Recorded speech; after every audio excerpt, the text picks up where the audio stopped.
Hello everyone, എല്ലാവർക്കും പുതിയൊരു വീഡിയോയിലേക്ക് സ്വാഗതം. ഇന്ന് ഞാൻ കുറച്ച് വെറൈറ്റി ആയിട്ടുള്ള ഒരു ഡിഷിന്റെ റെസിപ്പി ആയിട്ടാണ് നിങ്ങളുടെ മുന്നിൽ വന്നിരിക്കുന്നത്. കേരളത്തിൽ എസ്പെഷ്യലി കൊങ്കണിമാരുടെ ഇടയിൽ വളരെ പോപ്പുലർ ആയിട്ടുള്ള വളരെ വെറൈറ്റി ആയിട്ടുള്ള ഒരു ഡിഷാണ് ചേമ്പില അപ്പം എന്ന് പറയുന്നത്. ഈ ഒരു ചേമ്പില അപ്പം, ഈ ഒരു ഡിഷ് എങ്ങനെയാണ് ഉണ്ടാക്കുന്നത് എന്നാണ് നമ്മൾ ഈ വീഡിയോയിൽ നോക്കാൻ പോകുന്നത്. ഈ വീഡിയോ ലീഡ് ചെയ്യുന്ന ഈ ഒരു റെസിപ്പി, ഈ ഒരു പ്രിപ്പറേഷൻ പ്രോസസ് ലീഡ് ചെയ്യുന്നത് ഞാനായിരിക്കില്ല, എന്റെ സ്വന്തം മാതാശ്രീ ആയിരിക്കും. സോ പെട്ടെന്ന് നമുക്ക് വീഡിയോയിലേക്ക് പോകാം. സോ ഇതാണ് നമ്മുടെ ചേമ്പില. പറയും മാതാശ്രീ, എന്താണ് ഇതിനെക്കുറിച്ച് പറയാനുള്ളത്? ഇത് നമ്മുടെ തോട്ടിലും പാടത്തും വെള്ളത്തിൽ വളരുന്ന കാട്ടുചേമ്പ്, താള് എന്നൊക്കെ പറയുന്ന ചേമ്പിലയാണ്. ഇത് പറിച്ചുകൊണ്ട് വന്ന് നാര് കളയണം. ഇത് കണ്ടോ, അത് നാരൊക്കെ കളഞ്ഞ് വൃത്തിയാക്കി വെള്ളം തോരാൻ വേണ്ടി വെക്കുക. ഇത് വെള്ളത്തിലും മഴയത്തോ ഒക്കെ നിൽക്കുന്നതാണെങ്കിൽ, മഴയുള്ള സമയത്തൊക്കെ എടുക്കുന്നതാണ് നല്ലത്. കർക്കിടക മാസത്തിൽ ആണെങ്കിൽ ഏറ്റവും ഗുണമുള്ള സമയമാണ് ഇത് കഴിക്കാൻ. അപ്പോൾ നമുക്ക് അങ്ങനെ എടുക്കുകയാണെന്നുണ്ടെങ്കിൽ, ആ സമയത്തൊക്കെ എടുക്കുകയാണെന്നുണ്ടെങ്കിൽ ചൊറിച്ചിൽ കുറവായിരിക്കും. പക്ഷേ വെയിലുള്ള സമയത്താണെങ്കിൽ ഇതിൻ്റെ നീരൊക്കെ വലിഞ്ഞിട്ട് ചൊറിച്ചിലുണ്ടാവാനുള്ള സാധ്യത കൂടുതലാണ്. അതേസമയം ചേമ്പിലപ്പം ഉണ്ടാക്കാനുള്ള ബാറ്ററി ഇവിടെ റെഡിയാക്കി വെച്ചിട്ടുണ്ട്. എന്തൊക്കെയാണ് ഇതിനകത്തുള്ളത്? ഒരു ഗ്ലാസ് പുഴുക്കലരി അല്ലെങ്കിൽ ചാക്കരി എന്നൊക്കെ പറയും. പിന്നെ ഒരു ഗ്ലാസ് പച്ചരി, പിന്നെ ഒരു 30 ഉണക്കമുളക്, ഒരു മുറി തേങ്ങ, 1 ടീസ്പൂൺ മഞ്ഞൾപ്പൊടി, 1/2 ടീസ്പൂൺ കായപ്പൊടി, 1 ടേബിൾ സ്പൂൺ ഉപ്പ്, പിന്നെ 1 നാരങ്ങ വലുപ്പത്തിൽ വാളൻപുളി. അരി 2-3 മണിക്കൂർ കുതിരാൻ വെക്കുക. ബാക്കി ഇൻഗ്രീഡിയൻസ് എല്ലാം കൂടെ പരുപരുത്ത് അരച്ചെടുക്കുക. വാളൻപുളിയെ പിഴിഞ്ഞ് ഇതിൽ ചേർക്കുക. അപ്പം നമുക്കിനി നെക്സ്റ്റ് സ്റ്റെപ്പിലേക്ക് പോകാം. വലിയ ഇല എടുത്ത് ഇങ്ങനെ മാവ് തേച്ച് പിടിപ്പിക്കുക.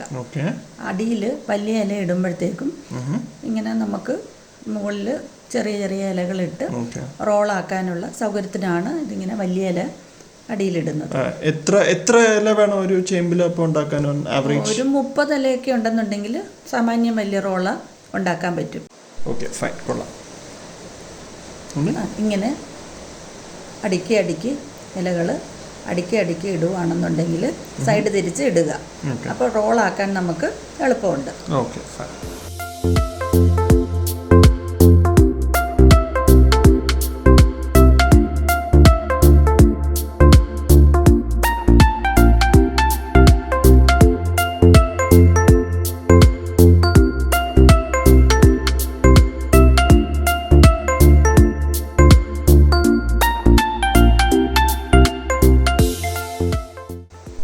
ഇത് കണ്ടോ, ഇതിങ്ങനെ മടക്കുക. ഒരു മെരുങ്ങുണ്ട്, ആ മെരുങ്ങിൽ വേണം മടക്കി ഇങ്ങനെ തേച്ച് കൊടുക്കണം. പുറമേയും കൂടെ തേച്ച് കൊടുക്കണം, ഇല്ലെങ്കിൽ പുറമേ മാവുണ്ടാവില്ല. ഇത് അകത്തെ ഇല പൊട്ടി അകത്തെയൊക്കെ പുറത്ത് ഇങ്ങനെ ചാടാതിരിക്കാൻ വേണ്ടിയാണ് ഇങ്ങനെ നമ്മൾ റോൾ ചെയ്യുന്നത്. റോൾ ചെയ്ത് ഇങ്ങനെ തേച്ച് കൊടുക്കുക മാവ്. അപ്പോൾ പുറമേയും കൂടെ ഈ മാവല്ല, നമ്മൾ അകത്ത് മാത്രമല്ലേ പുരട്ടിയത്, അതുകൊണ്ട് ഇത് പുറത്തും കൂടെ പുരട്ടുക. എന്നിട്ട് ഇതിങ്ങനെ പുരട്ടുക. ദെൻ ഇത് നല്ലപോലെ ചുരുട്ടിയതിന് ശേഷം, റോളാക്കിയതിന് ശേഷം വേണം. വലിയ ഇലയാണെന്നുണ്ടെങ്കിൽ നമുക്ക് അതുപോലെ തന്നെ ചുരുട്ടി വെക്കാമായിരുന്നു. ഇതിപ്പം നമ്മൾ ചെറിയ ഇലയാണ്, അതുകൊണ്ട് നമ്മൾ വാഴനാരോ അല്ലെങ്കിൽ നൂലോ വെച്ച് ഇത് ഒന്ന് കെട്ടി വെക്കുക. ജസ്റ്റ് ഒന്ന് ഉടക്കി വെച്ചാൽ മതി. ഇത് പൊട്ടി പോകാതിരിക്കാൻ വേണ്ടിയാണ്. വേകുന്ന വരെ, ഇതൊന്ന് പിടിക്കുന്നവരെ, സെറ്റ് ആകുന്നത് വരെ ഒന്ന് പൊട്ടി ഇത് പോകാതിരിക്കാൻ വേണ്ടിയാണ് നമ്മളിങ്ങനെ 1-2 കെട്ടിട്ട് വെക്കുന്നത്.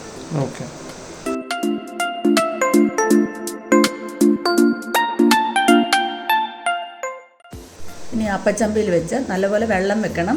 കാര്യം 1-1.5 മണിക്കൂറെങ്കിലും ഇത് വേകണം.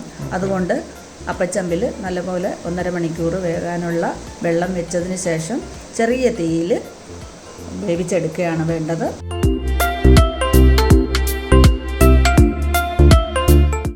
അപ്പോൾ 1.5 മണിക്കൂർ കഴിഞ്ഞിട്ടുണ്ട്. നമ്മളിതിപ്പോൾ തുറന്നിട്ടുണ്ട്. നൈസ് സ്മെല്ലൊക്കെ വരുന്നുണ്ട് ഇതിനകത്തുനിന്ന്. ഇതിപ്പോൾ വെന്തിട്ടുണ്ടോ എന്ന് നോക്കണ്ടേ? അതെ, ഇതിന് കത്തിയോ ഇല്ലെങ്കിൽ സ്പൂണിൻ്റെ തണ്ടോ കുത്തി ഇങ്ങനെ നോക്കുകയാണെങ്കിൽ ഒട്ടുന്നില്ല എന്നുണ്ടെങ്കിൽ, സ്മൂത്തായിട്ട് അത് ഇറങ്ങുന്നുണ്ട് എങ്കിൽ വെന്തിട്ടുണ്ടെന്ന് നമുക്ക് അനുമാനിക്കാം. നമുക്ക് എന്തായാലും ഇപ്പോൾ കഴിക്കാം.